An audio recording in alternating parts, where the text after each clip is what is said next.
Hello my student, good morning, सुप्रभात। Welcome to PhD government senior secondary school Pinwara की online classes में आपका हार्दिक स्वागत है। क्लास 12 है, चैप्टर नंबर 3 है money and banking, lectures number 17। और आज का जो टॉपिक है कि सर केंद्रीय बैंक और व्यापारिक बैंक में क्या अंतर है, और उसी प्रकार हम देखेंगे कि पत्र मुद्रा और धातु मुद्रा के अंदर क्या डिफरेंट है। ठीक है, तो आज के इस लेक्चर्स के अंदर आपको ये डाउट क्लियर करने हैं। ठीक है, और लेक्चर्स नंबर 18 के अंदर इस चैप्टर को हम लोग फिनिश कर देंगे। ठीक है, क्योंकि अब छोटे छोटे जो भी टॉपिक्स है उनको हम एक ही वीडियो के अंदर फिनिश कर देंगे। ठीक है, तो ज्यादा समय खराब नहीं करेंगे और मैं आपको टॉपिक्स पर ले चलता हूँ। देखिएगा, हमारा हेडिंग है कि केंद्रीय बैंक और व्यापारिक बैंक में अंतर। तो एग्जाम में ये भी प्रश्न आपके 4 से 6 नंबर के अंदर क्वेश्चंस आता रहता है। ठीक है, तो कई प्रश्न ये छोड़कर आप ना आवे। तो देखिएगा, सबसे पहला अंतर है केंद्रीय बैंक के अंदर कि किसी भी देश में केंद्रीय बैंक एक ही होता है। ठीक है, हर एक देश का केंद्रीय बैंक एक ही होता है, जबकि व्यापारिक बैंक अनेक सारे होते हैं। ठीक है सर। सेकंड डिफरेंट आपको क्या दिखना है सर कि केंद्रीय बैंक का जो मुख्य उद्देश्य है कि वो है मौद्रिक एवं बैंकिंग व्यवस्था को नियमन एवं नियंत्रित करना होता है। ठीक है, जबकि व्यापारिक बैंक का मुख्य उद्देश्य क्या है? लाभ कमाना। ठीक है। तीसरा डिफरेंट आपको दिखना है कि केंद्रीय बैंक बैंकों का बैंक है और उसका जनता से प्रत्यक्ष व्यवहार नहीं होता। ठीक है, केंद्रीय बैंक का डायरेक्ट रिलेशनशिप नहीं होता पब्लिक से, जबकि कॉमर्शियल बैंक का आम पब्लिक से डायरेक्ट रिलेशनशिप होता है, सीधा प्रत्यक्ष संबंध है। ठीक है, केंद्रीय बैंक को नोट निर्गमन का एकाधिकार प्राप्त होता है, जबकि व्यापारिक बैंकों को नोट निर्गमन का अधिकार प्राप्त नहीं होता। ठीक है, उसके बाद में अगला अंतर है कि केंद्रीय बैंक देश में शाख नियंत्रण का कार्य करता है, जबकि व्यापारिक बैंक शाख नियंत्रण का कार्य, शाख निर्माण का कार्य नहीं करता। केंद्रीय बैंक की स्थापना एक विशेष अधिनियम के तहत होती है, जबकि व्यापारिक बैंक की जो स्थापना वो बैंकिंग अधिनियम के अंतर्गत होती है। समझ में आया? बिल्कुल सर। अब आपको एक वीडियो क्या अगला टॉपिक आपको देखना है कि पत्र मुद्रा और धातु मुद्रा के अंदर क्या डिफरेंट है उसके बारे में। ठीक है, तो उसको भी एक बार इसका स्क्रीनशॉट ले लो अच्छे से। चलिएगा, अगला है आपकी पत्र मुद्रा और धातु मुद्रा में अंतर। ठीक है, तो देखना पहला डिफरेंट है कि सर पत्र मुद्रा में खर्चा क्या होता है? कम होता है, जबकि धातु मुद्रा के अंदर खर्चा अधिक होता है।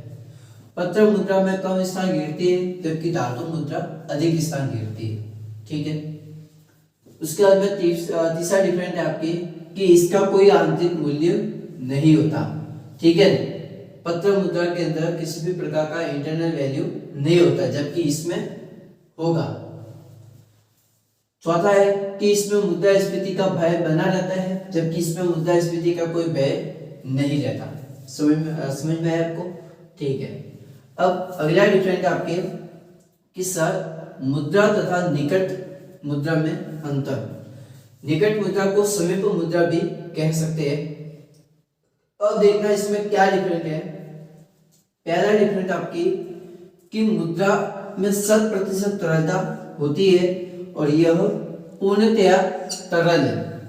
मुद्रा के अंदर 100% तरलता होगी, सबसे अधिक होगी, और जो पूर्णतया तरल है, जबकि निकट या समीप मुद्रा में तरलता नहीं होती है। संपूर्ण तरलता नहीं होती है, थोड़ी बहुत होगी। व्यय करने से पहले मुद्रा में परिवर्तन करना पड़ता है। ठीक है, दूसरा अंतर है कि इसमें सामान्य स्वीकृति का गुण पाया जाता है, जबकि इसमें सामान्य स्वीकृति का गुण नहीं पाया जाता। इसमें कोई आय प्राप्त नहीं होती है, जबकि इसमें आय प्राप्त होती है।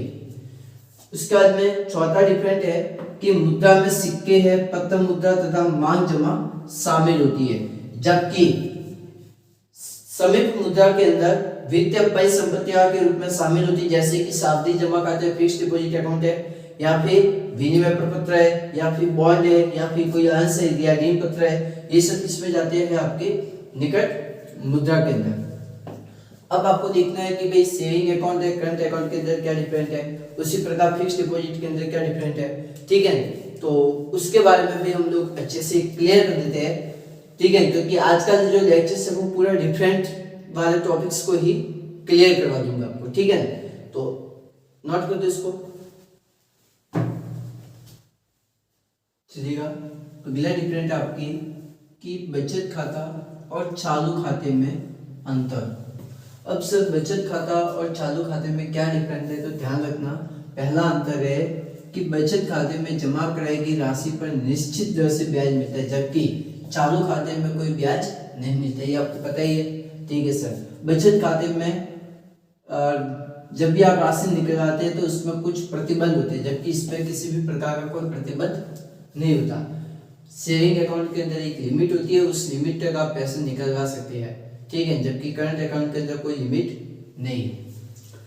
सेविंग अकाउंट के अंदर बैंक आपको कभी भी उधार नहीं देगा, जबकि करंट अकाउंट के अंदर आपको उधार दे सकता है, ठीक है।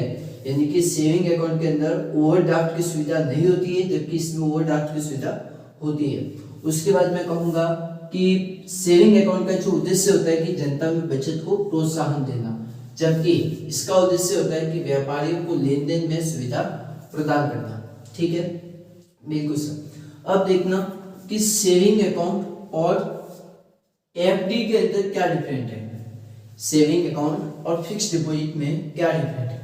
पहला डिफरेंट है सर कि इसमें जो ब्याज की दर होती है वो निश्चित होती है, ठीक है, जबकि इसमें क्या होती है कि इसमें समय के अनुसार ब्याज की दर चेंज होती रहती है, ठीक है। सेकंड डिफरेंट है कि सेविंग अकाउंट के अंदर जो ब्याज की दर होती है वो कम होती है, जबकि एफडी के अंदर हमेशा अधिक होगी।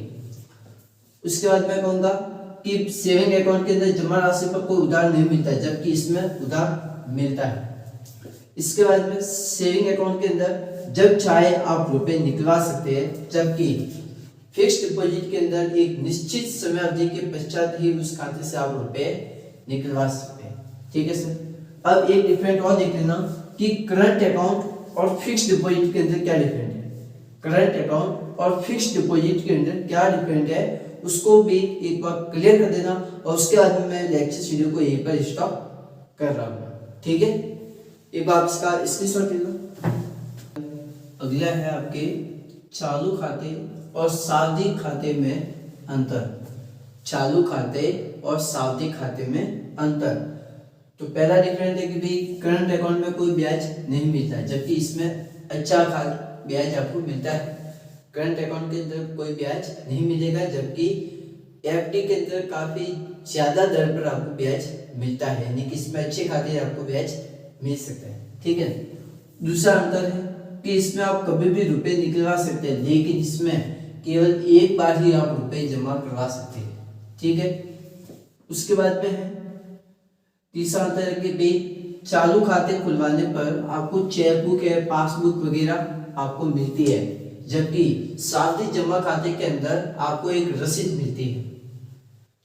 चालू खाते के अंदर आप कभी भी रुपए निकलवा सकते हैं, लेकिन सावधि जमा खाते में केवल एक निश्चित अवधि के बाद ही इस रुपए को निकलवा सकते हैं, ठीक है। ये आपके एफडी है, करंट अकाउंट और फिक्स डिपॉजिट के अंदर डिफरेंट। अब नेक्स्ट अगले लेक्चर्स के अंदर मैं आपको बताऊंगा कि सट्टा का मतलब क्या होता है, सम व्यवहार का मतलब क्या होता है, तरलता पास क्या होता है, ये बंधन पत्र की जो कीमत होती है वो कैसे फाइंड आउट की जाती है, उसके बारे में एक ही लेक्चर वीडियो के अंदर मैं वो आपको सारे के सारे टॉपिक्स आप क्लियर करवा दूंगा, और अगले लेक्चर वीडियो के अंदर ही मैं इस चैप्टर को फिनिश कर दूंगा, ठीक है। Okay, bye.